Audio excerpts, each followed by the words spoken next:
कोल्हापूर महापालिकेच्या निवडणुकीत प्रभाग क्रमांक 10 मधून इतर मागास प्रवर्गातून काँग्रेसच्या तिकिटावर दत्ताजी टिपुकडे निवडणूक रिंगणात उतरले आहेत। कोल्हापूर महापालिकेत 3 वेळा प्रभागाचं प्रतिनिधित्व केलेल्या टिपुकडे कुटुंबानं यंदाच्या निवडणुकीतही प्रचारात आघाडी घेतली आहे। टिपुकडे यांनी राजलक्ष्मीनगर, राऊत गल्ली, खंडोबा तालीम आणि वेताळमाळ तालीम इथं पदयात्रा काढून मतदारांशी संवाद साधला। त्यावेळी मतदारांकडून त्यांना उत्स्फूर्त प्रतिसाद मिळाला। दत्ताजी टिपुकडे हे महापालिकेच्या प्रभाग क्रमांक 10 मधून काँग्रेसच्या हात या चिन्हावर निवडणूक लढवत आहेत। प्रचाराच्या पहिल्या दिवसापासूनच दत्ताजी टिपुकडे यांनी मतदारांशी संपर्क साधण्यात आघाडी घेतली आहे।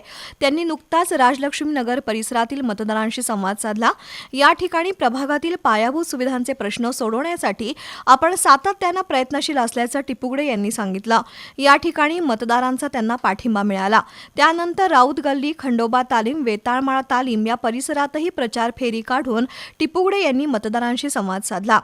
कदमखाणीतील पाण्याचा प्रश्न, फिरंगाई परिसरातील हॉस्पिटलच्या नूतनीकरणाचा प्रश्न असे विविध प्रश्न सोडवणार असल्याचं टिपुकडे यांनी सांगितलं। यावेळी टिपुकडे यांनाच विजयी करून महापालिकेत पाठवण्याचा निर्धार नागरिकांनी व्यक्त केला।